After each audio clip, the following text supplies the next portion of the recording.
Viu, alunos? O que pastores ficam conversando durante retiros de pastores é os gafes que eles cometem, né?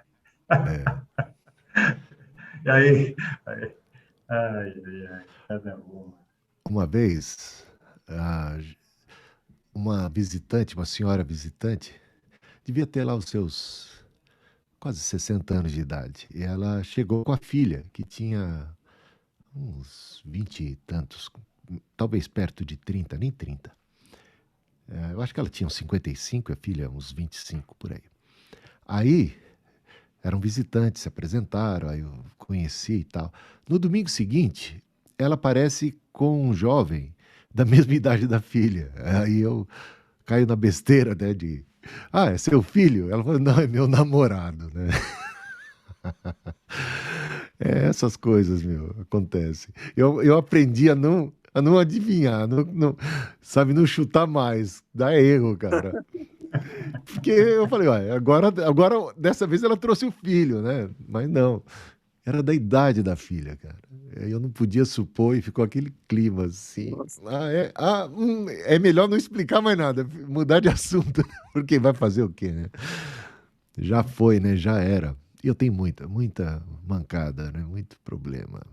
Eu estava apresentando uma vez, nessa mesma igreja, era a Vila Bonilha. Eu estava apresentando os visitantes, e aí eu era recém-chegado na igreja.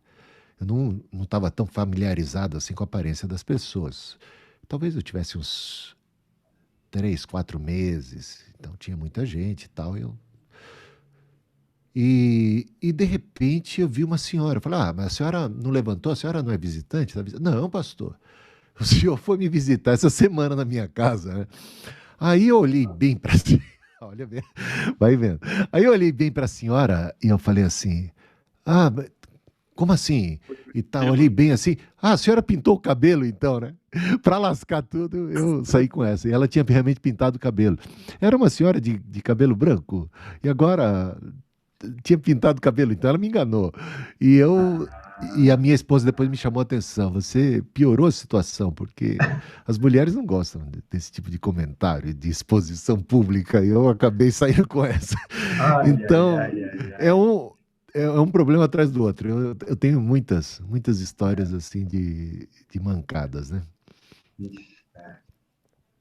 Ah, agora posso falar dos americanos aí, ô Daniel. Tem umas histórias dos americanos que é muito engraçada. Eu não Aham, sei qual era o pastor, né? Aí era a hora de recolher as ofertas e vinha com as salvas, né? E tal.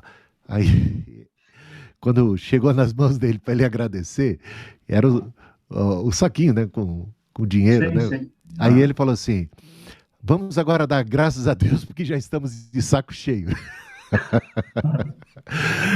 É, já estamos de saco cheio. Ele veio com essa. Meu pai conta quando ele estava plantando uma igreja em Maringá e depois de alguns anos, né, ele voltou para essa mesma igreja e já tinha muitos membros, né, tinha uma multidão de mais de 300 pessoas e o pastor, o Ayrton Justus, né, pediu para ele vir para frente para orar, né? Aí ele foi lá na frente e disse: Vamos todos abaixar as nossas cabeças e arar. Tá certo, né? É, Colocar a mão no arado, tem né? pão no arado, tem que arar mesmo. E aí vai, Ai, né? Essas histórias não param, porque é muita coisa, né? Ai, mas ai. não pode ficar traumatizado, né, Bispo? Não, não. Tem que Tem que saber aprender que a tem que rir de sorrir, si daí mesmo, né? tem que Essa é a saber hora de rir, você rir de si mesmo, não tem jeito. tem, Tem que. tem que saber fazer isso, é verdade.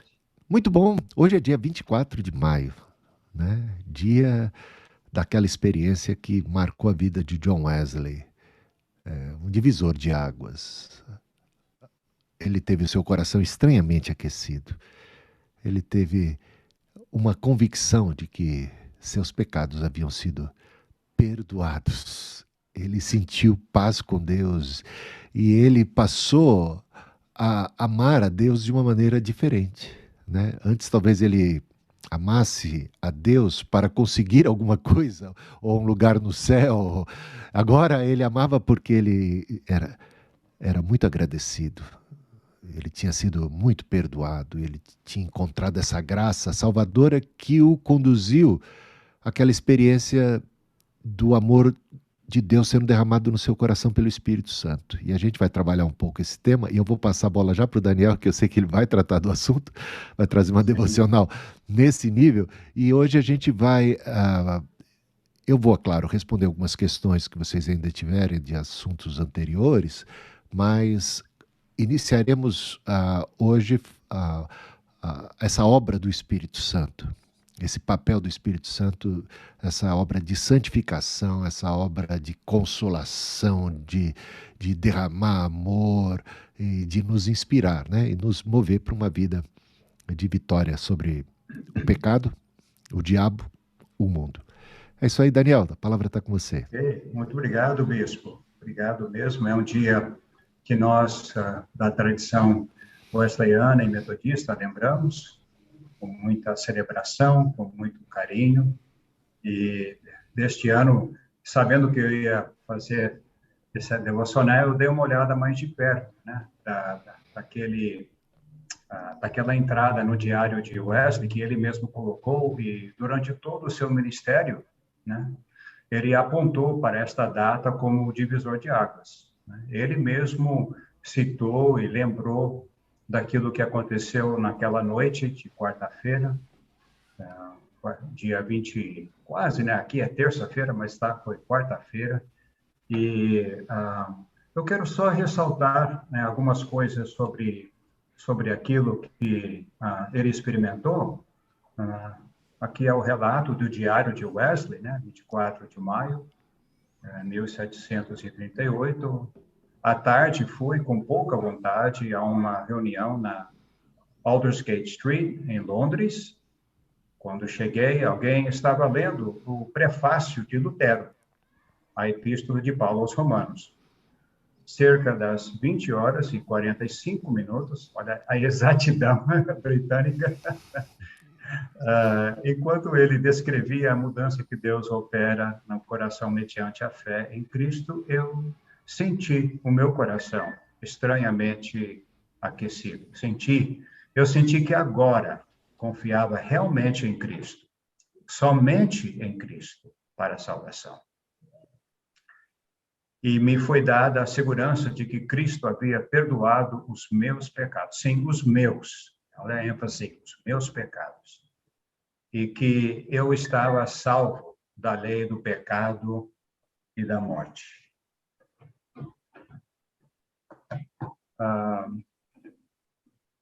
Esta mudança que Deus opera no coração mediante a fé em Cristo, né? Nós, da tradição wesleyana, nós enfatizamos essa mudança que Deus opera no coração, na salvação.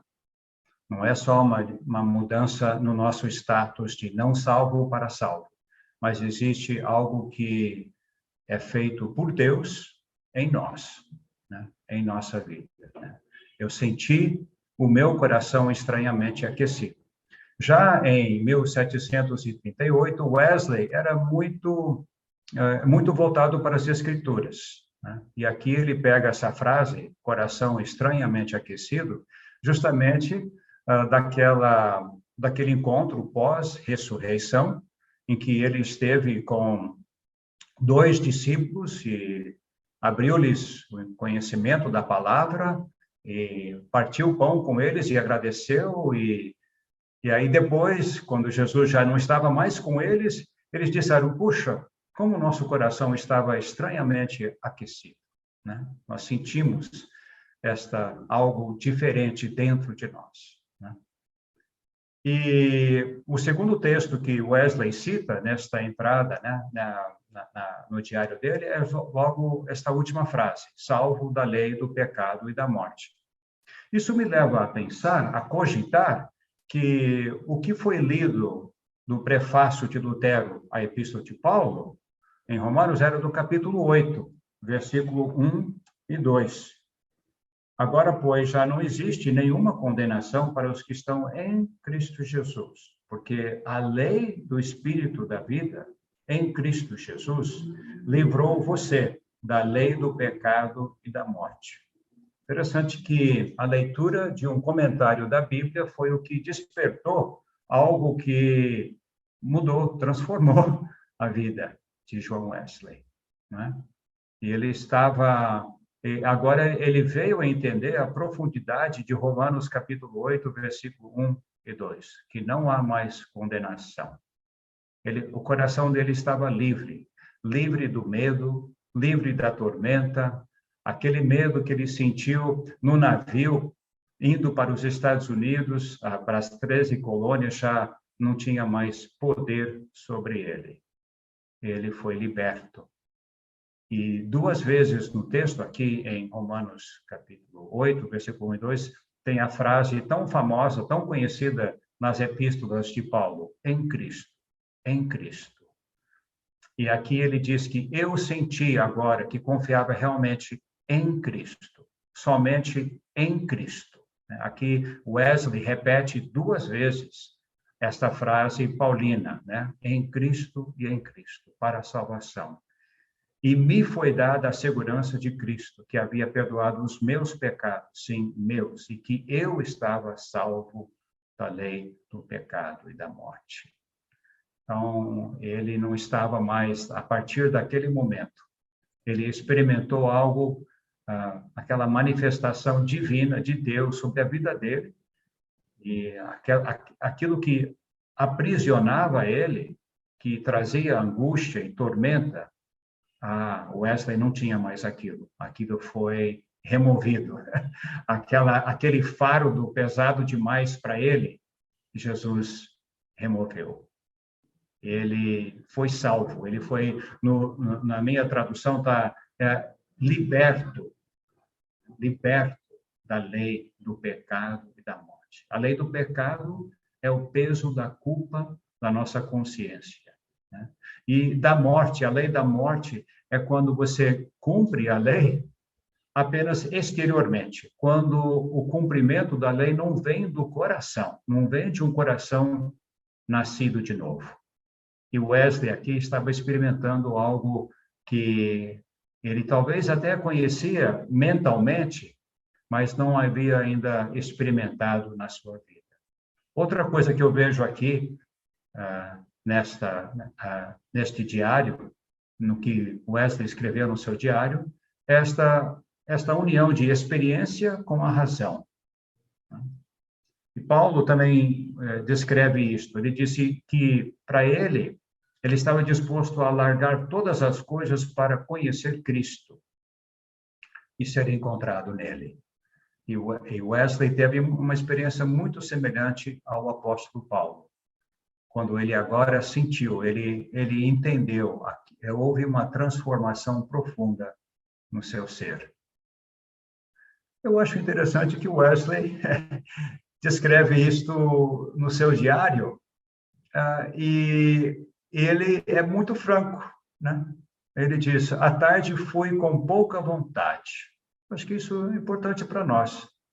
Tem épocas na nossa caminhada cristã em que a nossa vontade não é muito forte para fazer aqueles hábitos, cumprir aquelas práticas de ir, por exemplo, a um culto. Mas pode ser que justamente naquele culto para o qual você vai sem muita vontade, o Espírito Santo, de uma forma maravilhosa, toca no seu coração e transforma todo o seu ser. Esta é a minha reflexão hoje à noite, que possamos ter o nosso coração aquecido, guardado, purificado e derramado sobre o nosso coração o amor de Deus, como Paulo descreve e Wesley reitera muito, né? Tendo o amor de Deus derramado sobre o nosso coração, para que nós possamos ter um ministério efetivo. Vamos orar? Pai, obrigado por agir em nossos corações. Obrigado, te louvamos, ó Pai, porque em Cristo não há mais condenação. E nele nós somos salvos e libertos da lei do pecado e da lei da morte, ó Pai. Estas tormentas, estas angústias não têm mais poder. Nós te agradecemos por aquilo que o Senhor opera em nosso coração. Que nós possamos conhecer esta verdade e andar nela. Este é o meu pedido para cada um aqui nesta noite. Abençoe o Bispo Hildo, na ministração desta aula. Possamos todos nos aproximar desta verdade em espírito e em verdade. Eu peço em nome de Jesus. Amém. Amém. Boa aula para vocês. Boa aula. Okay. Obrigado, Daniel. Excelente mensagem. E em tão pouco tempo conseguiu, basicamente, trazer para nós aí a essência desta experiência, inclusive chamando a atenção para o uso do texto bíblico, como o texto bíblico sempre estava na boca de Wesley, né? A pregação dele recheada de versículos, recheada da palavra de Deus, e quando ele descreve a experiência, ele associa com dos dois discípulos no caminho de Emaús. Não nos ardia o coração, né? Então, o coração ficou abrasado quando ele nos falava. Então, porventura, não nos ardia, o coração foi estranhamente aquecido. E a razão é porque caiu a ficha, finalmente, para John Wesley. Nenhuma condenação há para aqueles que estão em Cristo Jesus. Ele nos livrou da lei, do pecado e da morte. E aí é grito de júbilo. É claro que o John Wesley não saltou e não pulou, como um brasileiro certamente faria, porque ele era britânico, né? Essa é uma questão muito cultural. Mas lá dentro ele estava assim, muito fervoroso mesmo. E não foi uma experiência sentimental, assim, vazia, né?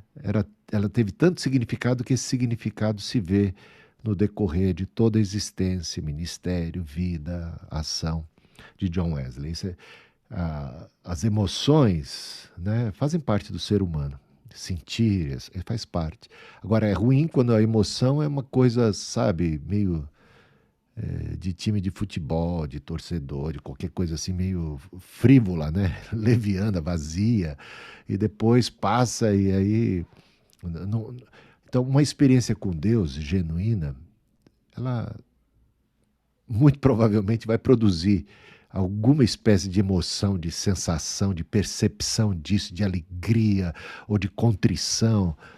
Agora, o mais importante é o fruto disso, né? E o que a gente vê em John Wesley é que aquilo não foi assim, café pequeno. Aquela experiência marcou e foi um patamar, assim, uma base para ele deslanchar seu ministério agora sob uma nova ótica, sob uma nova perspectiva. E é a perspectiva da graça de Deus e do poder do Evangelho, do poder do Espírito. Então, essa é um otimismo que tomou conta do coração de Wesley, né? Uma confiança no poder da graça. Muito bem, Daniel, obrigado. Eu vou dar sequência a esse estudo e eu preparei aqui um slide, deixa eu compartilhar com vocês, falar um pouco do metodismo, e aí dá sequência àquilo que Daniel já tinha muito bem introduzido. É interessante ver, lendo o Diário de Wesley, o que passava na cabeça de Wesley, o que é que ele sentia, qual que era a crise que ele estava vivendo. O Daniel até apontou bem a experiência de medo da morte, não tinha certeza da salvação, era uma pessoa em conflito. Então, antes de 24 de maio de 1738, Wesley confessa o seguinte: todo o tempo em que estive em Savannah, e ele está se referindo ao seu período missionário nos Estados Unidos, estava dando socos no ar, ignorante sobre a retidão de Cristo, que através de uma fé viva nele, traz a salvação a todo aquele que crê.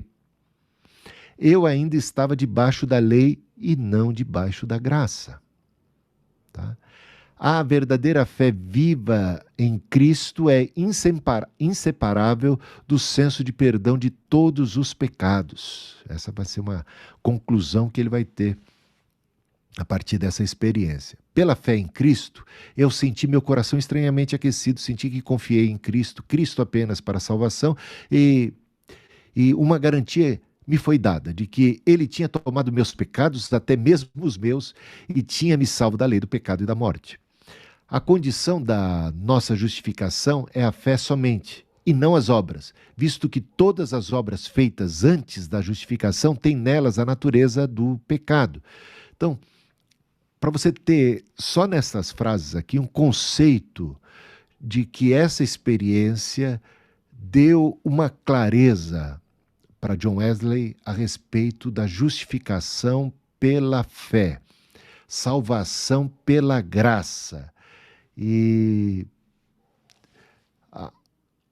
nesse livro, Fundamentos da Teologia Armínio-Wesleyana, a gente lê o seguinte: Armínio havia libertado a fé da prisão dos decretos, porém ficou para John Wesley tomar essa fé emancipada e pô-la no coração da religião. Agora, a justificação pela fé de Lutero teria uma verdade gêmea, a santificação pela fé. A fé não é o fim, mas o meio para chegar ao fim de restaurar o homem ao amor de Deus derramado no coração. Não conhecemos outra fé senão a que opera pelo amor. A fé não pode ser um substituto da santificação. Então, para John Wesley, a fé conduz, a justificação conduz necessariamente à santificação. Ela é a porta, ela que possibilita essa regeneração, ela traz a regeneração e poder para uma vida de vitória sobre o pecado.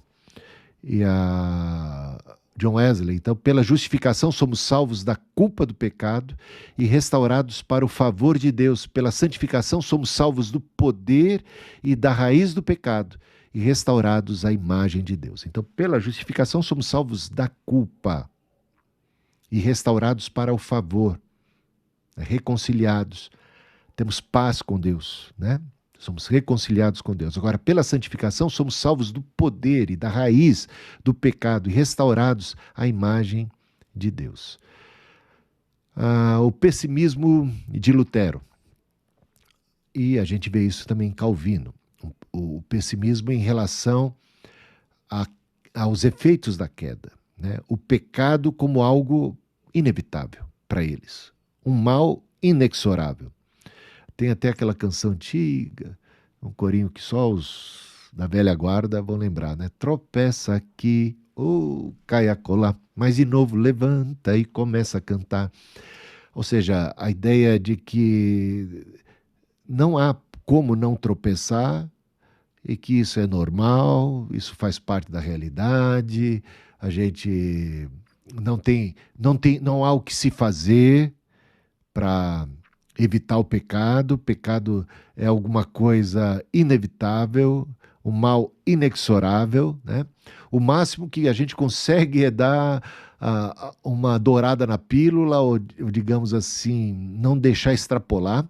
Então, os calvinistas, os luteranos também igualmente, eles, no geral, os reformados ali do primeiro momento, eles dão uma super ênfase ao pecado original e aos efeitos da queda, até mesmo para combater uma heresia católica, que seria uma espécie de salvação pelas obras e de todas aquelas indulgências e de tudo aquilo. Então, numa tentativa de contrapor-se a uma heresia, eles extrapolaram e super enfatizaram os efeitos da queda e, de alguma maneira, minimizaram a regeneração, a obra da regeneração e o papel do Espírito Santo e a cruz de Cristo e o poder do Evangelho para dar ao cristão uma possibilidade de viver em vitória, de viver não mais como escravo do pecado. Então, isso a gente vai ver. A grande confiança no poder da graça e no poder do Espírito Santo é algo que se vê na teologia wesleyana, nas palavras de Wesley, no ensino de Wesley, de um modo geral. Wesley, de fato, reconhece os efeitos da queda. Então, ele concorda com Calvino, com Lutero, né, a respeito da depravação total.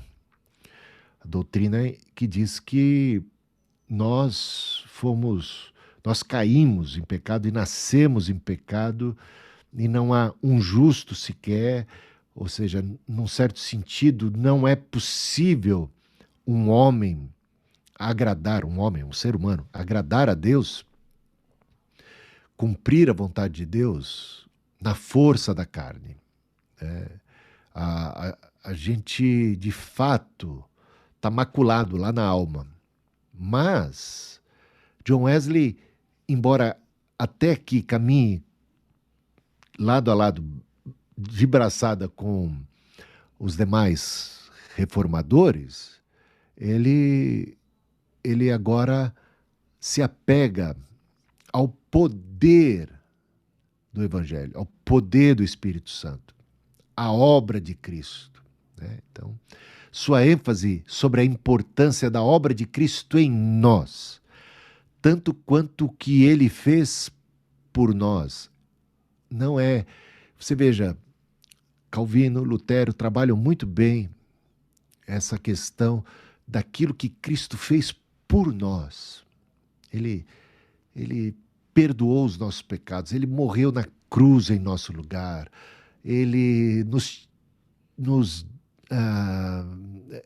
deu, digamos assim, a vida eterna. Então, tudo que ele nos perdoou, nos justificou, nos deu uma nova vida. Então, nisto, eles caminham bem. Tudo obra da graça, tudo em Cristo, que ele fez por nós. Só que o Wesley trabalha não apenas esse aspecto. Nesse aspecto, ele está de acordo com os calvinistas, com os luteranos, mas ele enfatiza igualmente, ele traz à tona a obra de Deus em nós. Não é apenas o que ele fez por nós que importa, é o que ele faz em nós. Não mais eu, mas Cristo vive em mim.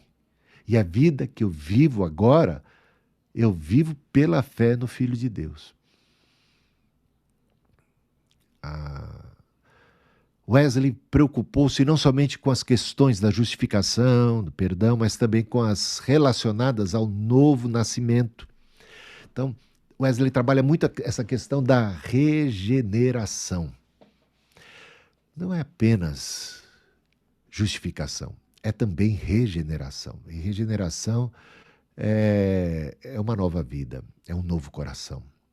É aquela promessa do Pai que nos faria andar nos caminhos de Deus, porque nos daria uma nova mente, um novo coração. Operaria em nós, intrinsecamente. Então, veja como Wesley trabalha bem esta área, que é uma área que a gente observa negligenciada pelos reformadores, de um modo geral, negligenciada. A doutrina da santificação. Quando tratam dessa coisa da doutrina da santificação e da regeneração, sempre é em termos assim precários. Né? Então, não com certo pessimismo, com certo pé atrás, mas não é tanto, mas não é bem assim, não tem essa confiança que o Wesley teve. Né? A maior força, então, da doutrina wesleyana, da perfeição, talvez esteja na sua habilidade de mobilizar os crentes a buscarem um futuro mais perfeito que supere o presente. Pois, mesmo estando consciente das forças do mal, Wesley não as considera consequências inevitáveis do pecado original, mas exatamente aquilo que pode ser vencido. Sendo assim, sua teologia busca o poder criativo e transformador na vida, neste mundo. O Theodore Reynolds, ele é autor desse livro, A Nova Criação, um livro que eu recomendo a todos vocês adquirirem, que trata da teologia wesleyana. Então é da Editel. E ele tem essa frase que eu acho muito boa, bem como que traz aí a essência e fala em alto e bom tom dessa diferença que é a teologia wesleyana em comparação, em relação às outras teologias, né? Nesse aspecto, ela é superior. E quando se fala de perfeição, a gente vai trabalhar isso em outras aulas com mais tempo. Entenda-se que não é a perfeição angelical, não é é a perfeição possível dentro das limitações desta humanidade. Né? Então, é aquilo que a gente poderia dizer o seguinte: é Cristo vivendo em nós. E a gente conseguindo andar de maneira digna do Evangelho, em novidade de vida. Não é o mesmo que impecabilidade ou uma condição em que você não possa tropeçar. Né? É interessante o apóstolo Tiago trabalhar esse tema da seguinte forma: ele fala assim: todos nós tropeçamos de diversas formas. Aí, no outro texto, ele diz assim, que Deus nos guarda. Não, aí é Judas também, e o próprio Tiago, esperando que Deus proteja, que nos guarde de tropeçar. Né? Então, se é verdade, por um lado, que de quando em quando incorremos em pecado, é verdade que temos um Senhor que nos guarda de tropeçar. Hoje mesmo eu conversava com minha esposa e compartilhava algumas experiências onde eu estive prestes a tropeçar, muita tentação. Eu falei assim, você sabe, aí eu contava de uma situação, eu falei, naquele momento, eu senti que foi Deus, que não foi apenas não foi na minha força que eu venci tal tentação. Eu senti que eu tive uma ajuda do céu bem legal, entendeu? Aquele que nos guarda de tropeçar, um socorro do alto. Eu tive um toque do Espírito, eu tive uma força. Eu estava em luta, né? Eu estava propenso a cair, mas eu não queria cair, ou seja, eu estava numa perspectiva de cair, mas de repente um auxílio do céu. Eu creio muito nisso, nesse auxílio do céu. Aquele que me guarda de tropeçar, aquele que nos guarda de tropeçar, para nos apresentar puros diante da sua glória. Esse Cristo que morreu, se deu, se sacrificou pela igreja para apresentá-la sem mancha, sem mácula, imaculada diante de Deus. Eu entendo que isso passa pela justificação, passa pelo perdão, passa pela obra de Cristo por nós, mas ela inclui a obra de Cristo em nós, a santificação. Somos templos do Espírito Santo, regenerados, nascidos do Espírito, e temos que andar no Espírito. Cristo no trono, Cristo em nós. E assim, a perspectiva da vitória sobre as tentações, sobre as amarguras, sobre todo o pecado. E Paulo trabalha muito bem isso, e a gente vai estudar isso com atenção em Romanos capítulo 6. Onde superabundou o pecado, onde abundou o pecado, superabundou a graça. Então vamos pecar bastante para a graça ser ainda mais e mais abundante. de modo algum. Como poderíamos agir assim? Então, como é que, depois que Wesley descobriu a graça de Deus, ou convenceu-se dela, ele poderia agora, digamos, viver uma vida relaxada? Se antes disso, né, quando ele vivia na lei, ele praticava esmolas, ele visitava os doentes, ele fazia tanta caridade, ele era diligente. Olha, o Wesley deixa a gente envergonhado. O que ele fazia na lei, antes de 24 de maio de 1738, é algo impressionante. Então, quando ele experimenta a graça, ele podia, então, finalmente relaxar. Agora eu não preciso mais fazer aquilo, porque eu estava fazendo aquilo para tentar, de todas as formas, conquistar a simpatia de Deus, conquistar o amor de Deus, conquistar o perdão de Deus, conquistar um lugar no céu. E agora que ele descobriu que não é esse o caminho, que ele não conseguiu ter paz no coração, fazendo e se esmerando, se dedicando, ele não conseguiu paz com Deus. Paz que ele vai conseguir através da consciência de que nenhuma condenação há para os que estão em Cristo Jesus. De que ele já passou da morte para a vida. De que, justificado, pois, pela fé, ele tem paz para com Deus. Então ele vibra e tem seu coração aquecido, só que agora ele não vai negligenciar as boas obras, ele vai praticá-las ainda mais, só que sob uma nova ótica, uma nova perspectiva de alguém que foi amado. Eu preguei último final de semana lá em Rio Casca sobre aquela passagem em que uma mulher da vida, uma prostituta, lavou os pés de Jesus com suas lágrimas, enxugou com os cabelos e beijou os pés de Jesus e também ungiu os pés de Jesus com um perfume muito precioso.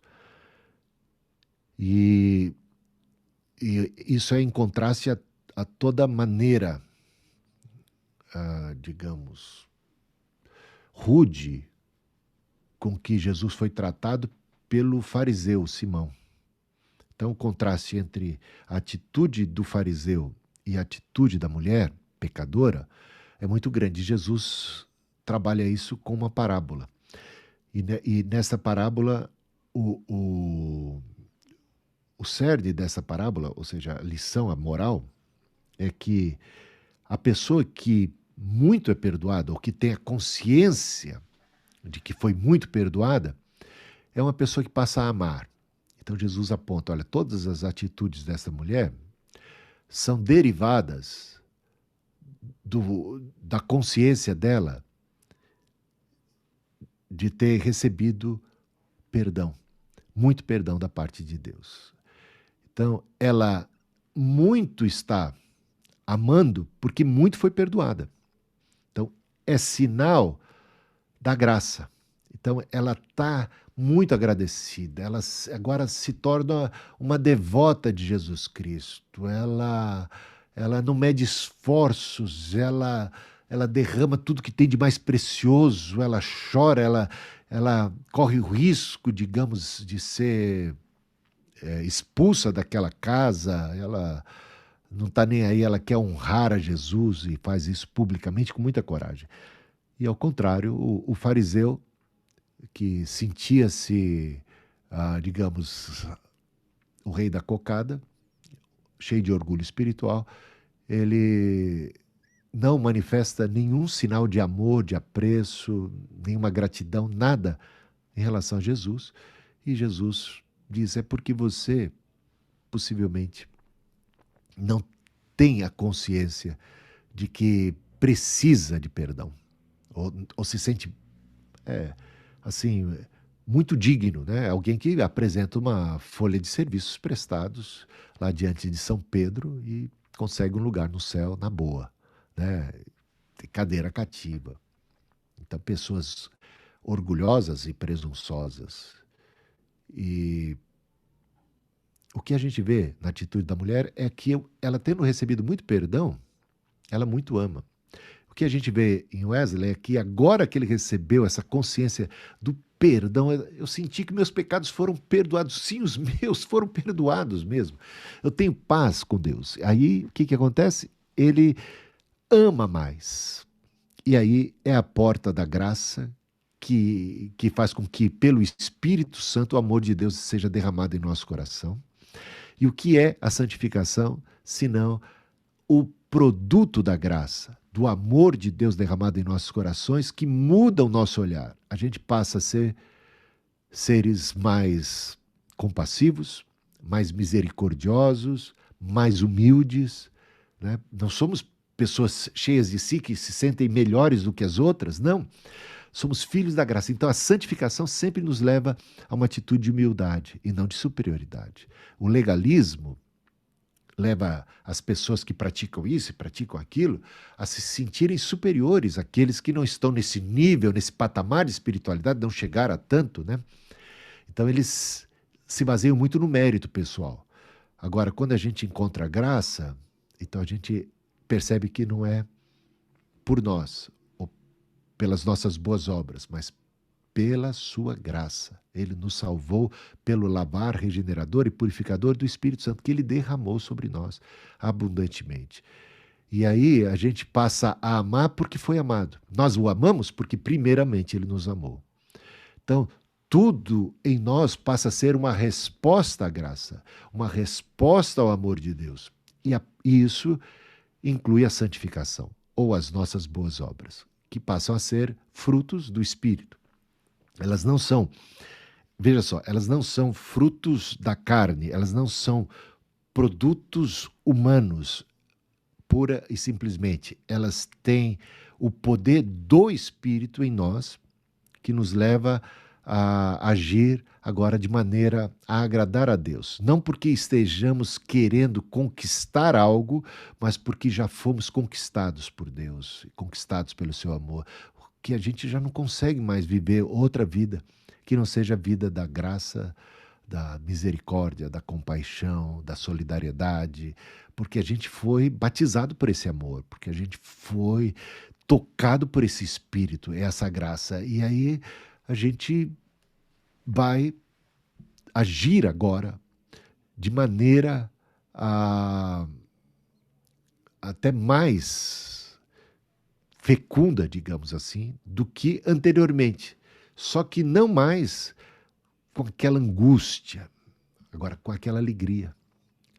Não é mais para conseguir algo, de alguma forma, chamar a atenção de Deus. Não, porque Deus veio a nós. Entendeu? É o Espírito em nós. Então, é uma coisa linda isso que a gente vê. Então, Wesley via a graça de Deus atuando de maneira tão plena. Opa, deixa eu só tentar diminuir aqui.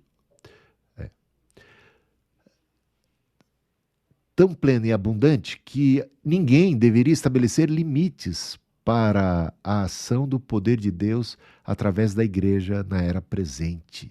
Ele via a igreja como um poderoso instrumento de transformação e redenção pessoal e social. Então, Howard Snyder, metodista livre, que escreveu esse livro, Wesley Radical. Então, realmente, a santidade vai ter um viés social.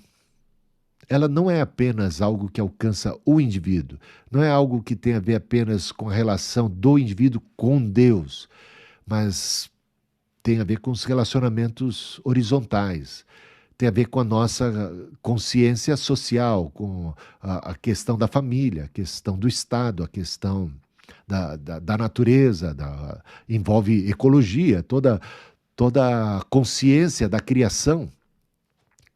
Então, da solidariedade, da caridade, da bondade, da justiça, né? O reino de Deus.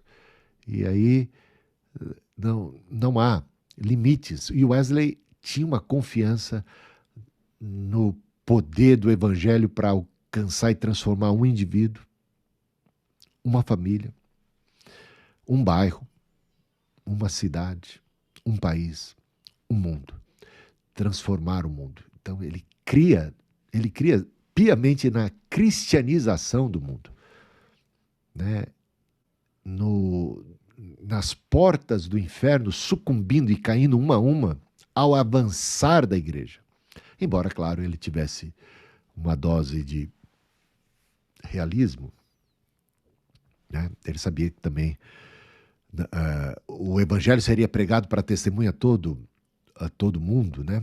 E que o reino de Deus, a influência da igreja, do reino de Deus se espalharia, mas também haveria a contrapartida, um multiplicar também da iniquidade, um conflito que a gente vê acontecer até o fim.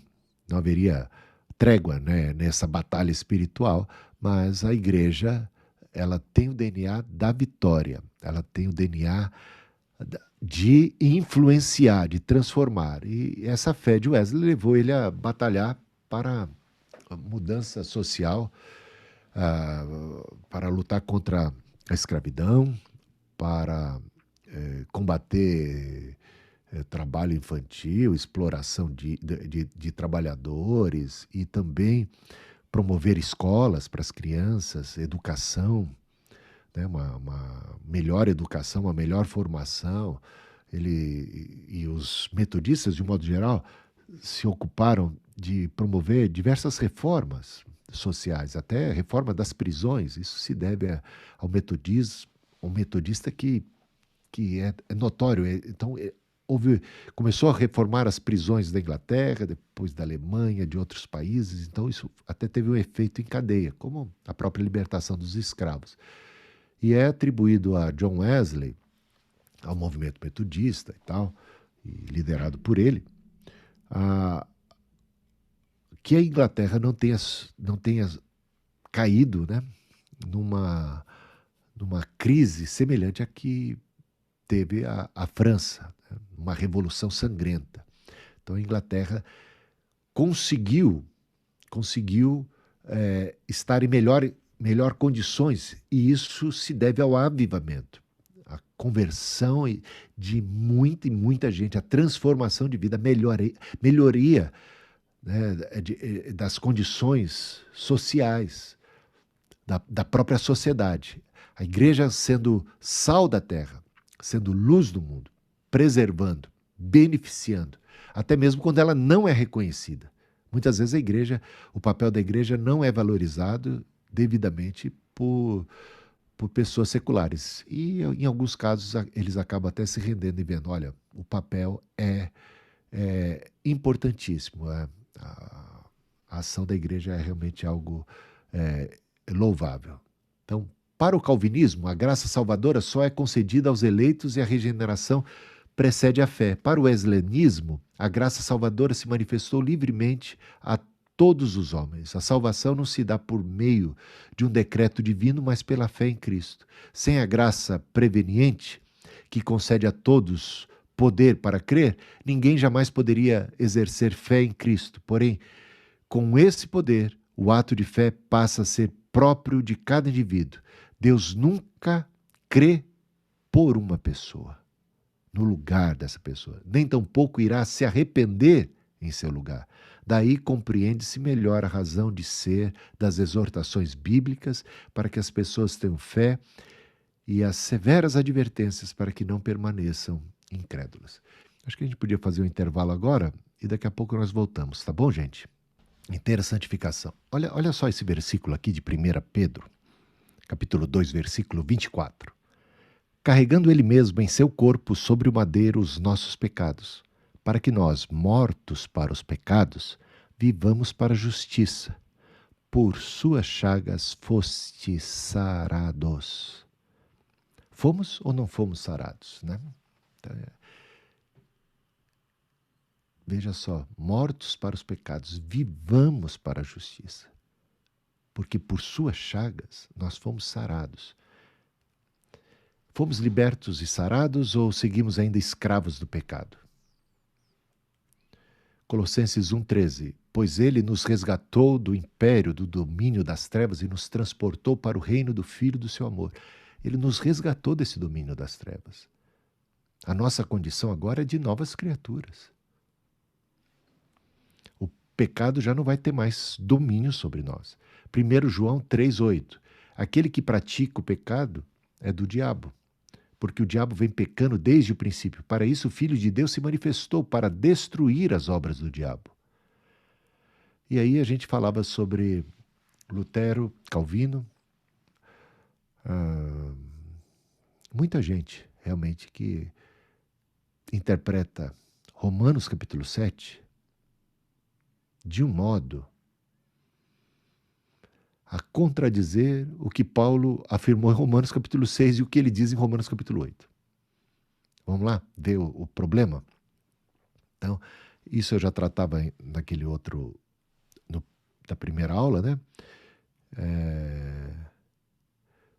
A questão de repente,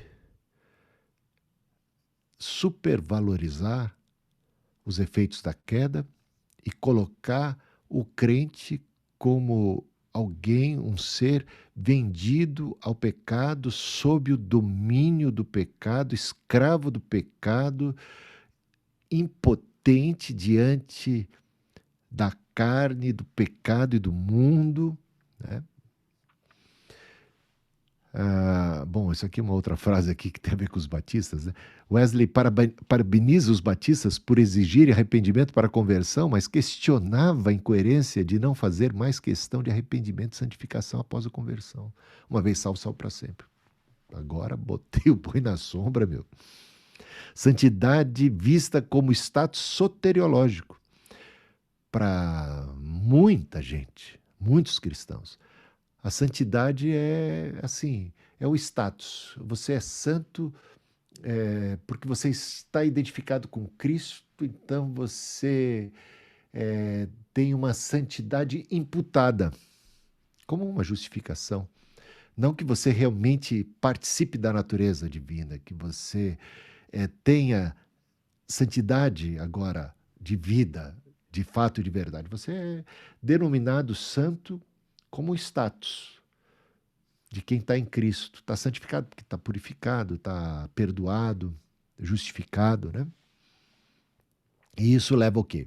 A um conformismo, certamente, que é um problema sério. Calvinistas não... bom, isso aqui eu já falei. Vamos para Romanos 7, para esse texto que eu acho que é muito importante. A gente vai depois... Eu vou fazer uma exposição, depois eu vou trocar uma ideia com vocês. Quero que vocês prestem bastante atenção e quero ouvir suas dúvidas, comentários a esse respeito. Então, Romanos 7, principalmente dos versículos de 7 a 25.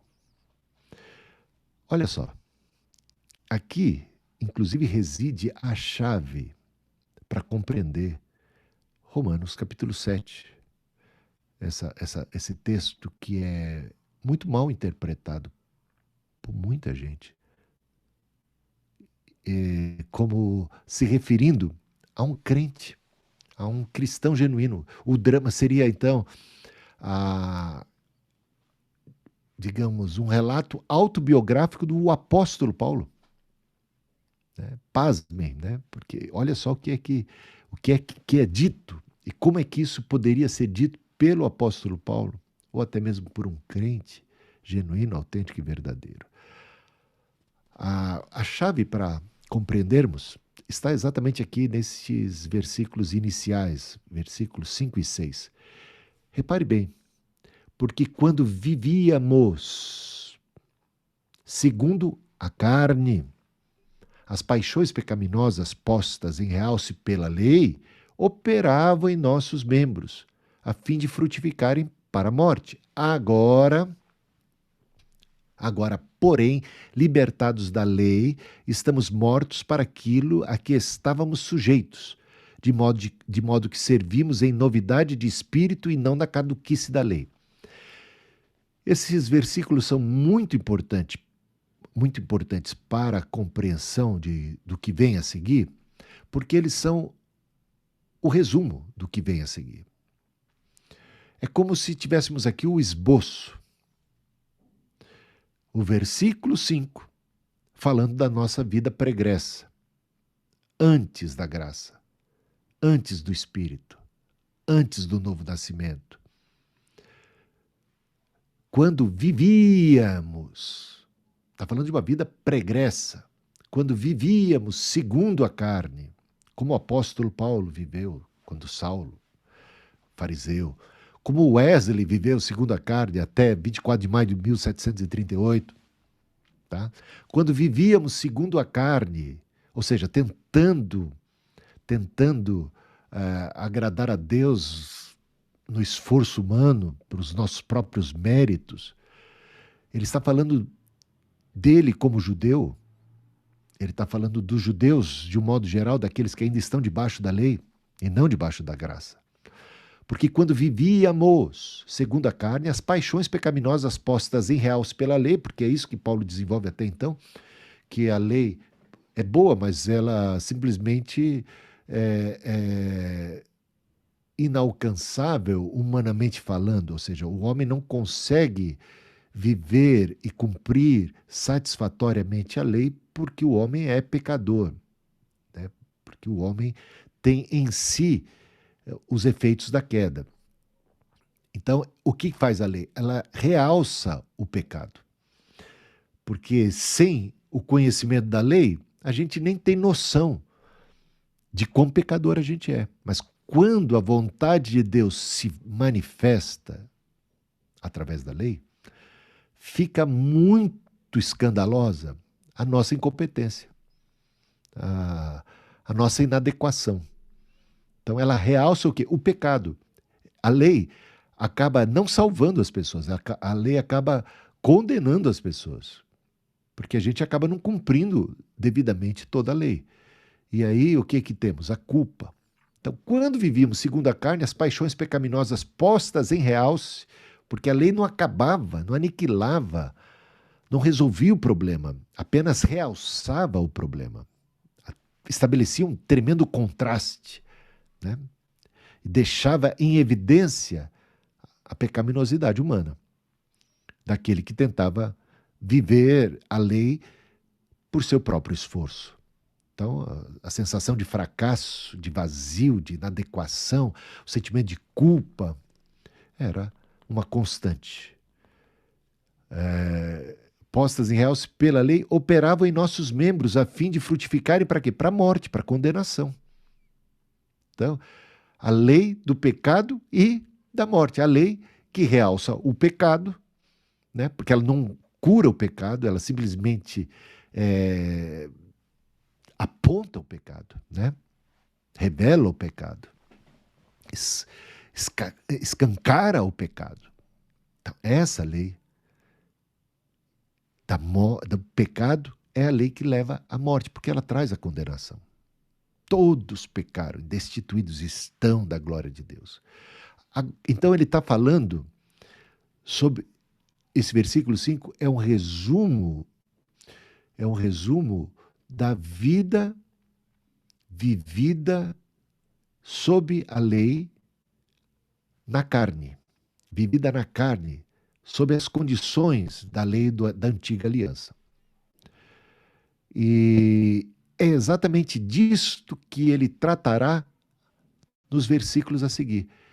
E no capítulo 8, como é que começa o capítulo 8 de Romanos? Agora, nenhuma condenação há para os que estão em Cristo Jesus. Repare bem, como é que começa o versículo 6 desse capítulo 7.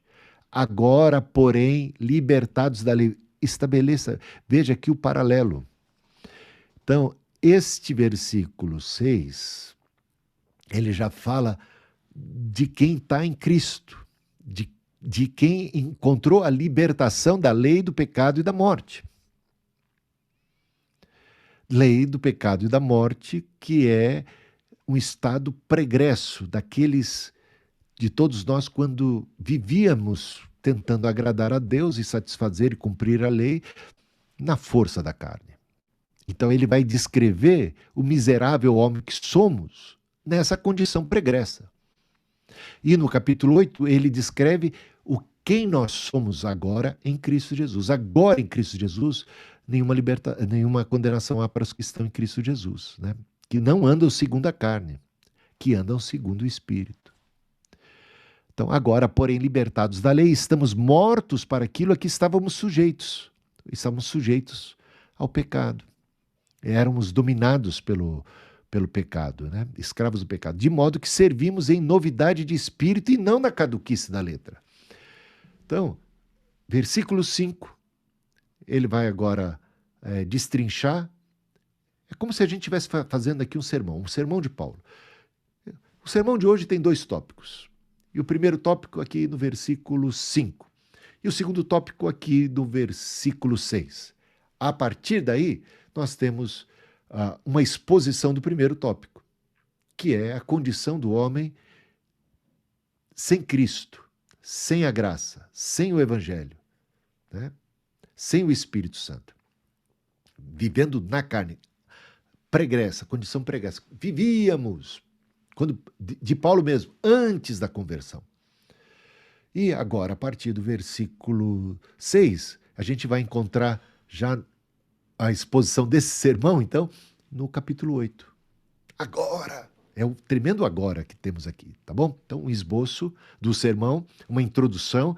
Olha, tem 2 pontos. O primeiro ponto é quando vivíamos e agora, em Cristo Jesus, a libertação, tá bom?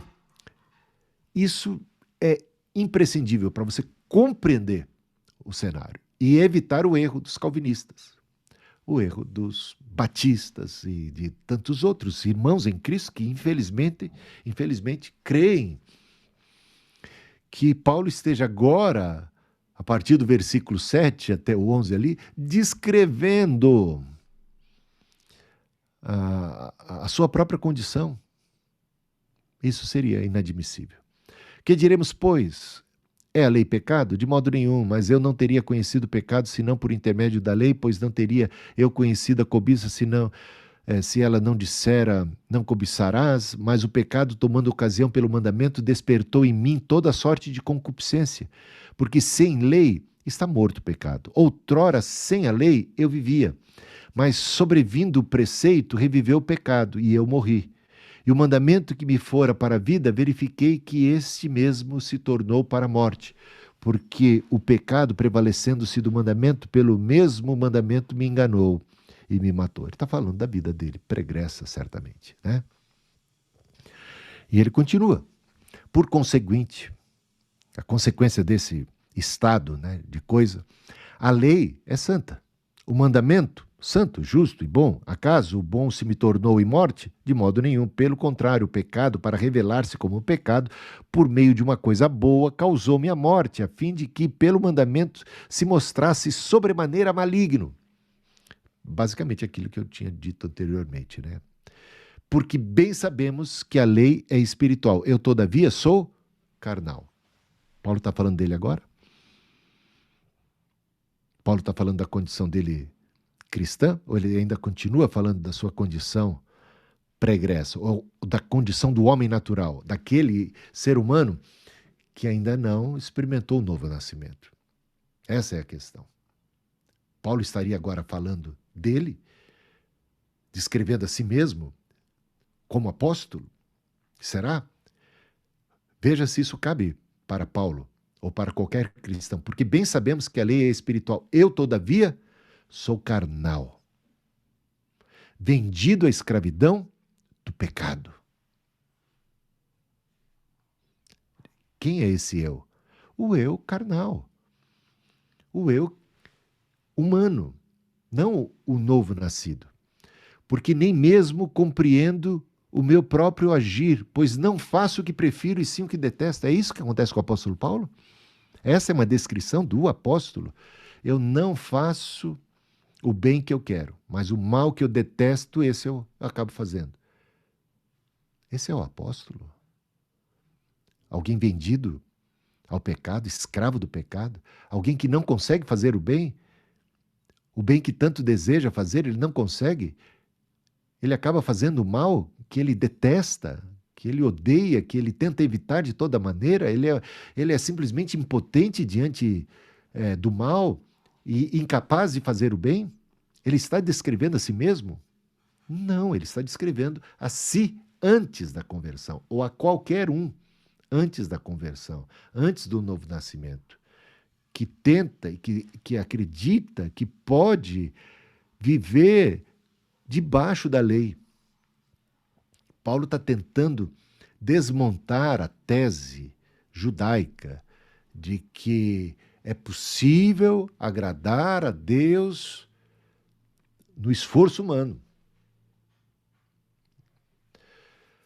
Ora, se faço o que não quero, consinto com a lei que é boa. Nesse caso, quem faz isso já não sou eu, mas o pecado que habita em mim.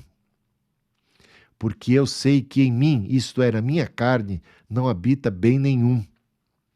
Pois o querer, o bem está em mim, mas não porém o efetuá-lo. Porque não faço o bem que prefiro, mas o mal que não quero, esse faço. Mas se eu faço o que não quero, já não sou eu quem o faz, e sim o pecado que habita em mim. Então, ao querer fazer o bem, encontro a lei, que o mal reside em mim, e aí, um abraço, um adeus à virtude. O que fazer? Não há o que fazer. Se essa é a condição do crente, não há o que fazer. Não há nem por que desejar o bem, porque só vai ser frustração. Não vai conseguir alcançar. É isso que ele está descrevendo. E isso não se aplica a si próprio, nem a qualquer outro apóstolo e nem a qualquer cristão. Essa é a condição de quando vivíamos segundo a carne, antes do novo nascimento, antes da libertação. Porque no tocante ao homem interior tenho prazer na lei de Deus, mas vejo nos meus membros outra lei que, guerreando contra a lei da minha mente, me faz prisioneiro da lei do pecado. Então trata-se aqui de um prisioneiro da lei do pecado, que está nos meus membros. Desventurado homem que sou, quem me livrará do corpo dessa morte? Graças a Deus por Jesus Cristo, nosso Senhor, de maneira que eu, de mim mesmo, com a mente, sou escravo da lei de Deus, mas segundo a carne, da lei do pecado. As inúmeras interpretações, então, Lutero, Agostinho, por exemplo, entenderam que se tratava da luta do cristão contra o pecado. Mas é preciso ler o texto dentro do contexto. É preciso reconhecer que Paulo faz uso do argumento retórico, personificação ali de Adão, fazendo-o falar em primeira pessoa em nome da humanidade caída. Razões para concluir que o eu de Romanos 7 se refere a Adão ou ao ser humano caído, como representante então dessa humanidade caída, incluindo os judeus que estão na lei, mas ainda não libertos em Cristo, da lei do pecado e da morte, né? Romanos 7 não introduz um novo argumento. Então, ele está muito baseado, calcado em todo o ensino de Paulo, que vai de Romanos capítulo 3 até capítulo 5. Adão, ali, tratado, inclusive expressamente tratado no capítulo 5, foi o único que viveu sem lei. A descrição não diz respeito a Paulo, porque, veja só Filipenses 3, 4 e 6, o que Paulo falava, né? Quem era Paulo e as virtudes dele mesmo, né? E nem aos cristãos em geral. É só ler o capítulo 6 ou o capítulo 8 de Romanos para ver qual é a condição do novo nascido, do nascido de Deus. Romanos 7, dos versículos de 14 a 25, trata de todos os que estão em Adão, incluindo os judeus que têm prazer na lei de Deus, mas estão fora de Cristo. Então, não introduz um argumento novo, como a gente já viu, é a continuação do argumento a respeito dos efeitos drásticos da queda de Adão. Romanos 7 tem como pano de fundo Romanos 3, como eu já disse. E o que é que diz Romanos 3, 23? Pois todos pecaram e estão destituídos da glória de Deus. O que é que diz Romanos 5, de 12 a 20? Portanto, da mesma forma como o pecado entrou no mundo por um homem e pelo pecado a morte, assim também a morte veio a todos os homens, porque todos pecaram, pois antes de ser dada a lei, o pecado já estava no mundo. Todavia, a morte reinou desde o tempo de Adão até o de Moisés, mesmo sobre aqueles que não cometeram pecado semelhante à transgressão de Adão, o qual era um tipo daquele que haveria de vir. Se pela transgressão de um só a morte reinou por meio dele, consequentemente assim, como uma só transgressão resultou na condenação de todos os homens, assim, por meio da desobediência de um só homem, muitos foram feitos pecadores. Assim também, por meio da obediência de um único homem, muitos serão feitos justos.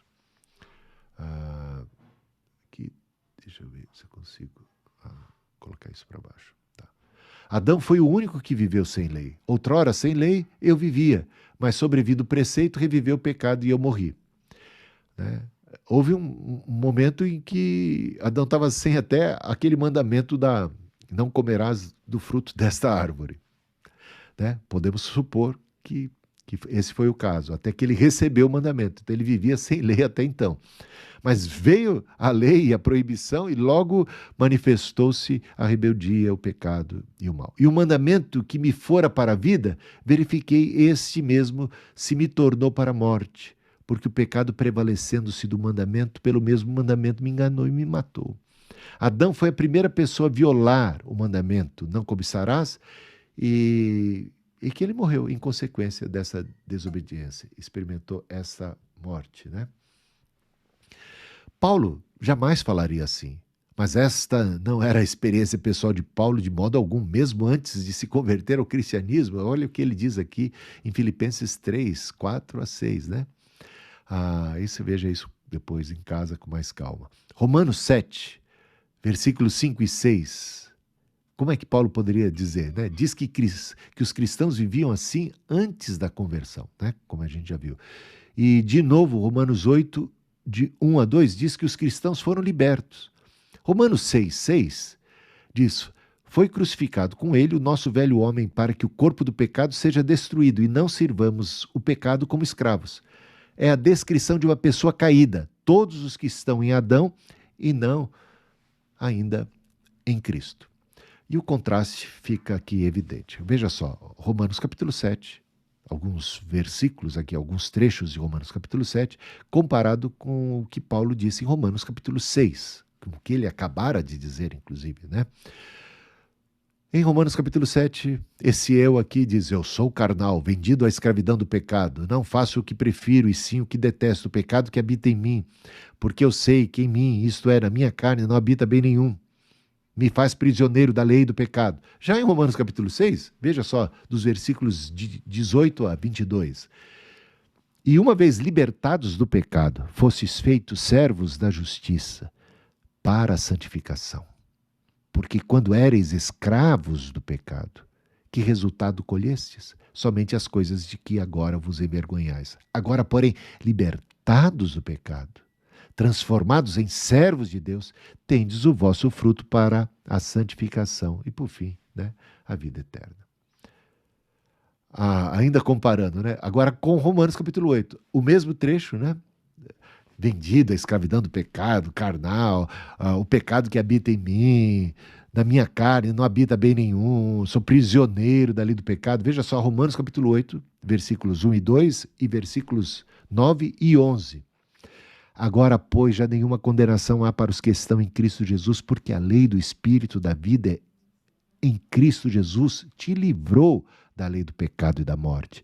Vós, porém, não estáis na carne, mas no Espírito, do seu Espírito que em vós habita. Olha o que ele diz aqui, esse velho homem, né? Aqui, olha só. Eu sei que em mim, isso é, na minha carne, não habita bem nenhum. Aqui, ó, mas no Espírito, do seu Espírito que habita em vós. Não sabeis que o vosso corpo é o templo do Espírito Santo? Então, Romanos 8, 37, somos mais do que vencedores. Né? E a conclusão é preciso reconhecer o argumento retórico e o contexto. Esse não é o texto autobiográfico do apóstolo Paulo e nem se refere aos cristãos, pois esses não são mais escravos do pecado. Paulo está encenando o papel de Adão, em Romanos capítulo 7, fala de todos os que estão em Adão, incluindo os judeus, que até têm prazer na lei de Cristo, mas na lei de Deus, mas estão fora de Cristo. E assim Paulo vê todos os que estão no mundo sem Cristo. É isso aí. Agora passo aqui a bola para vocês, suas questões a respeito, comentários.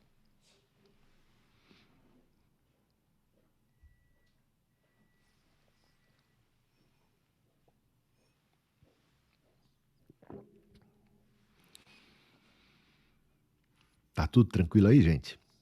Eu queria fazer um comentário, bispo. Aproveita, então. Então, é assim, assim, olhando tudo isso, né, a gente concorda quando a gente recebe o Espírito Santo e vive no Espírito Santo, então todo esse efeito, de fato, ocorre, né, o que Paulo está descrevendo. Agora, o que eu vejo também é assim, uma vez eu vi uma comparação assim, enquanto você está num avião voando, você está voando, você está vencendo a lei da gravidade, né? Mas se você pular do avião, acabou. A lei da gravidade está lá, firme e forte, né? Então, o que eu penso é assim, o cristão pode cair, Sim. e ele pode, assim, ir perdendo essa comunhão com o Espírito Santo. Então, acho que a gente tem que estar consciente, assim, a gravidade está lá, o pecado está lá. É isso mesmo. Ele pode te sugar novamente e ir lá pro chão, né? No caso, comparando com a gravidade, né? Então, tudo Concordo. isso é correto, mas não podemos deixar de andar no Espírito, né? Porque a nossa carne pecaminosa continua aqui. Isso né? mesmo. Mas o Espírito Santo, de fato, nos liberta, né? Mas de vez em quando a gente dá uma tropeçada, mas o cristão que vive no Espírito acaba tendo, assim, muito mais força para resistir aos pecados e tropeços, né? Concordo plenamente. E veja só, a luta entre espírito e carne, ela continua a existir na vida de um cristão, mesmo de um cristão cheio do Espírito Santo. Há uma batalha a ser batalhada, né? Por isso o apóstolo Paulo, ainda que no versículo 1, agora, pois, nenhuma condenação há para os que estão em Cristo Jesus, que não andam segundo a carne, mas segundo o Espírito. Mais adiante, bem nos próximos versículos, ele vai dizer assim, porque se vivermos segundo a carne, vamos caminhar para a morte. Então, ele fala aos cristãos e os adverte a respeito desse perigo que você bem colocou, Daniel. Se a gente vacilar, porque a gente pode ainda viver segundo a carne. Quando a gente tropeça, o que acontece? Normalmente é porque a gente cedeu à carne, porque a gente deixou de andar no espírito, né? Mas não devemos ficar prostrados, né? Eu acho muito... A gente vai trabalhar esse texto também da primeira epístola de João, que ele diz, se alguém disser que não tem pecado, é mentiroso. Então, né? Agora, ele diz assim, que se você está em Cristo e vive na prática do pecado, você também é mentiroso. Então é interessante de um jeito e de outro a gente está apertado, né? Ou seja, se a gente não ama, porque a gente não conhece a Deus. O amor é o fruto de alguém que foi amado por Deus e que conhece a Deus, né? Então ele já começa a questionar. Suas relações interpessoais, elas estão denunciando que você muitas vezes não está no espírito, ou não conhece às vezes a Deus, ou não está andando nesse conhecimento de Deus, ou por alguma razão está seguindo na carne, né? Então, é interessante. Essa luta, esse conflito, a gente vai perceber, ele vai continuar ao longo de toda a nossa jornada. E o bom é... Aqui na Terra, não tem fim. Nós sempre temos que vigiar, né? Quem está em pé, cuide para que não caia. Agora, se cair, também não precisa ficar prostrado. Temos em Cristo não um juiz. Essas coisas vos escrevo, diz o apóstolo João, para que não pequeis. Olha, se disser que não tem pecado, é mentiroso. Mas eu estou escrevendo isso para que vocês não pequem. Ou seja, ele coloca não pecar como uma possibilidade aí, né? Estou dizendo isso porque senão ele estaria perdendo tempo. Estou escrevendo para você para perder tempo, coisa que seria impossível. Você vai pecar mesmo que queira não pecar? Não, essas coisas vos escrevo para que não pequeis. Se pecar, temos um advogado em Cristo e não um juiz. Então, ele é a propiciação pelos nossos pecados, não pelos nossos, pelos do mundo inteiro. Mas essas coisas vos escrevo, jovens, porque sois fortes. A palavra de Deus está em vós e tendes vencido o maligno. Então, os jovens, os novos convertidos, cheios do Espírito Santo, né? Esses jovens podem ser interpretados tanto em termos de idade, mas também de idade espiritual. Até as criancinhas em Cristo já têm o poder do Espírito para viver uma vida de vitória. São, digamos, as armas da nossa milícia não são carnais, são antes poderosas em Cristo. Então, a possibilidade de andar no Espírito está posta e a gente pode usufruí-la. Agora, tem que ser nutrida. Enchei-vos do Espírito Santo. Essa exortação só se faz necessária porque um cristão pode simplesmente esvaziar-se do Espírito, como você bem colocou, afastar-se ou apagar o Espírito, né? Não extingais o Espírito. Olha só o perigo que existe. Assim, só que se a pessoa não é tocada pelo Espírito e continua em pecado, deliberadamente, aí assim... Aí já não resta mais. Aí mora. Aí é Hebreus capítulo 6, na veia, né? Aí a coisa fica feia. Então, cuidado para não ter um perverso coração de incredulidade que vos afaste definitivamente do Deus vivo, que chega a esse ponto da apostasia, né? Isso. Obrigado. Muito bem. Eu que agradeço. Alguém mais? Bispo, Sim. a respeito de salvação, foi colocar lá, uma vez salvo, salvo para sempre. Essa questão aí de salvo para sempre, sabe que eu não concordo muito com essa questão de salvo para frente, sempre. Porque o próprio Jesus falou assim, vigiai e orai para que não caias em tentação. Sim. E Paulo fala, aquele que está de pé, tome cuidado para que não caia, né? Então, eu acho que o homem pode perder a salvação. Eu também acho. Eu já vi muita gente, não, se cai... Eu vi gente falando, não, se cai, Deus levanta, mas até que ponto não que Deus sei, levanta, eu não tenho nenhuma dúvida, mas como colocou o Daniel e eu mesmo assinei embaixo aí, está nas escrituras, o perigo da apostasia. O que eu citei foi um comentário de Wesley em relação aos batistas, que tem a ideia de que uma vez salvo, salvo para sempre, e às vezes acomodam. Eles exigem arrependimento para batizar, né? Porque os batistas, eles praticavam o rebatismo, né? Desde o grupo Anabatista. E eles estavam evangelizando os crentes, digamos assim. No certo sentido, eles estavam fazendo bem, porque mesmo Wesley reconhecia que havia muito cristão nominal, né? Muito cristão nominal.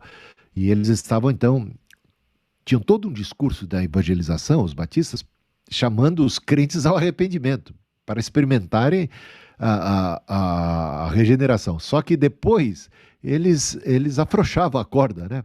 Então agora que você já se arrependeu e se batizou, uma vez salvo, salvo para sempre. E aí havia acomodação. Então há que se perseverar até o fim. Então é disso que o Wesley estava dizendo. A santificação é algo que se faz necessário na vida de um cristão, né? Então é isso aí. Eu concordo plenamente com você, Ricardo. Quem mais gostaria de falar? É só falar. Bispo. Sim. Hebreus 12, né, no versículo 14, fala, né? Esforcem-se para viver em paz com todos e para serem santos. Sem santidade ninguém verá o Senhor. Então ele deixa bem claro, olha, vocês têm que se esforçar. Vocês vão ter batalhas, vocês vão ter lutas, mas vocês têm que se esforçarem a permanecerem santos, né? Sim. É claro que é um esforço no espírito, ou seja, não é um esforço de um ser humano tentando fazer a vontade de Deus na força pessoal, é com o auxílio do Espírito. Eu gosto da epístola de Pedro, quando Pedro diz assim, nós nos tornamos participantes da natureza divina. E ele fala de todos os benefícios que temos, assim, resumidamente, é claro, que temos em Cristo, e aí ele diz, esforçai-vos, pois, em virtude destas bênçãos, de sermos participantes do Espírito Santo, da regeneração, de todas essas coisas, né? Deus nos abençoou nas regiões celestiais com toda sorte de bênçãos e graças espirituais, né? Então, Esse é o cristão, ele é agraciado por Deus. Então, em virtude disso, esforçai-vos, pois. É um esforço em cima da base da graça, e não da base da lei ou da carne, né? Como na força humana. Então, o esforço se faz necessário, sim, mas é um esforço diferente. Ó, eu vou dizer uma coisa que... Vou dar um exemplo aqui, pessoal, que eu vejo acontecer com Wesley ali. Wesley encontra a graça, encontra o amor, encontra o perdão, encontra a acolhida, encontra o abraço de Deus. E isso o impulsiona a amar a Deus mais ainda, a amar as pessoas mais ainda, a se desdobrar, a se esforçar mais ainda. Eu vou dar então esse meu exemplo, mas o meu exemplo não tem nada a ver com a vida cristã, não. É um exemplo que tem a ver com... Ó, eu poderia dar, mas isso seria meio assim, eu ia me vangloriar aqui. Eu vou falar uma coisa meio besta, assim, mas que eu acho que todo mundo se identifica com ela. Eu sou casado já há 38 anos. Então, quando eu namorava, ela era filha do pastor lá em Cidade Ademar, só que o pastor mudou para a igreja de Cangaíba, bem mais longe.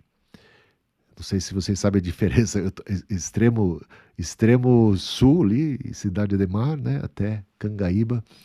E aí, quando ela mudou para lá, eu pegava um ônibus até o Jabaquara, o metrô até a estação São Bento e pegava ali o São Miguel, que passava ali na Avenida Cangaíba até chegar lá na casa dela. E eu nunca achei isso difícil. Nunca foi uma coisa difícil para mim, porque eu não via a hora de vê-la. Eu queria vê-la, eu a amava.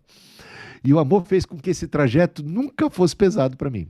Agora, digo o seguinte para vocês.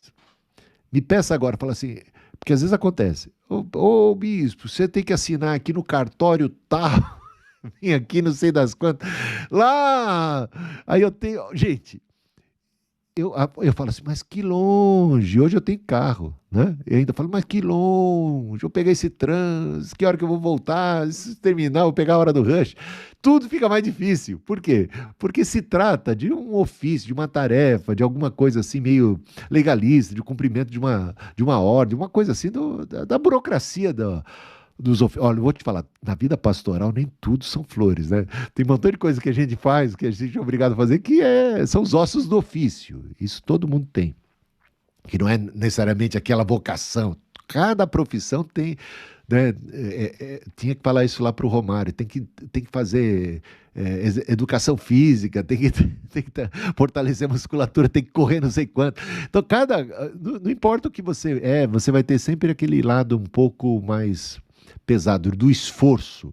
Agora, quando você tem paixão, o esforço é tomado de uma outra perspectiva, fica mais leve. Jesus falou, meu fardo é leve e suave. E a gente só consegue compreender isso, de fato, da perspectiva desse grande amor de Deus e de saber que Ele está com a gente, porque senão fica tudo difícil. Então, o esforço é um esforço conjugado com a ação do Espírito, com a inspiração do Espírito e motivado por esse amor de Deus que é derramado em nosso coração. Tudo bem, gente? Está dando horário de terminar aqui. Se alguém tem mais algum comentário ou pergunta, se não, encerramos por aqui. Eu mandei uma tarefa para vocês que tem a ver com o tema do dia de hoje, 24 de maio, e a soteriologia wesleyana, teologia da salvação de Wesley e tal. Eu quero apenas que vocês leiam e depois só me dá o ok que leu, tá tudo bem para mim, tá bom? Leiam não, assistam o vídeo. É uma palestra minha mesmo a esse respeito. Então a gente vai ganhar tempo se vocês puderem se debruçar sobre ela.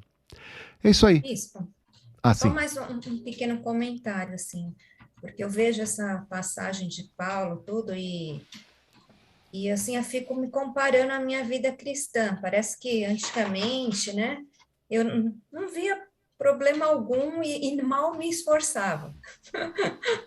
Aí hoje, caminhando, né, já 15 anos, nem sei, 15, 20, aí parece que eu me esforço muito mais, né? Claro que eu melhorei bastante, mas aí eu vejo um monte de problemas, né, que antes eu não via, né?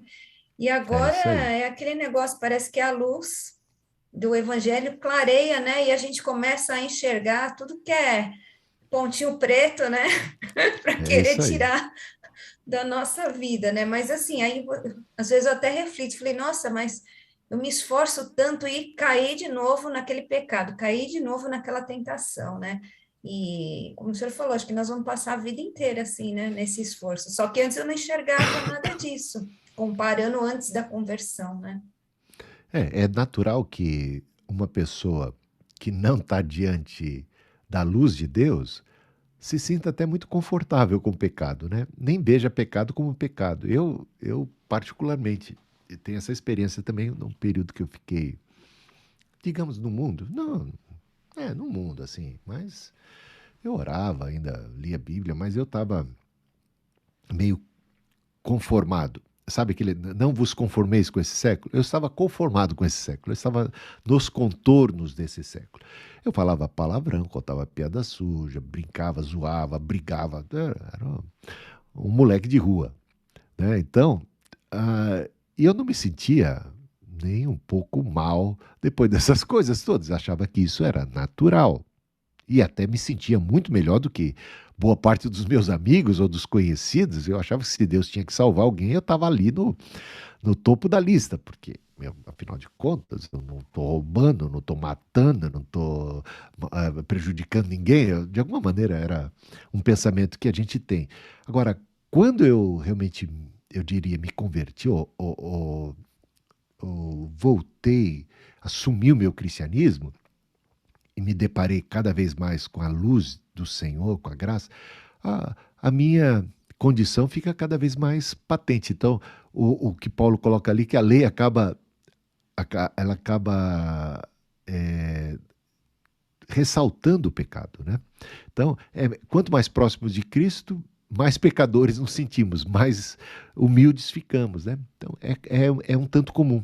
Agora, ao mesmo tempo, continue crescendo na graça e no conhecimento do Senhor, e continue sabendo que é nesse amor e nessa graça e nessa bondade, é por conta de tudo aquilo que Ele fez já por você e agora opera em você, que as coisas podem realmente ter progresso, ter vitória, ter uma melhora de glória em glória, de graça em graça, crescendo.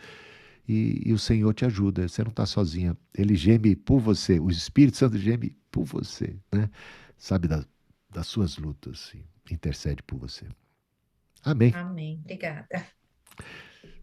Gente, Deus abençoe. Uma boa noite para vocês. Conto com suas orações pelo meu estado de saúde. Eu achava que nem ia ter condições de dar aula hoje. Eu nem fui ao culto. A Luciane faz parte da minha igreja, sabe disso. Nem fui ao culto domingo. Nem fui na festa de aniversário do meu sobrinho neto. No último sábado, a família toda estava lá, eu não pude ir, e hoje eu vou começar a tomar hoje foi finalmente diagnosticado que eu tenho, então, uma infecção e tal, que eu vou ter que tratar.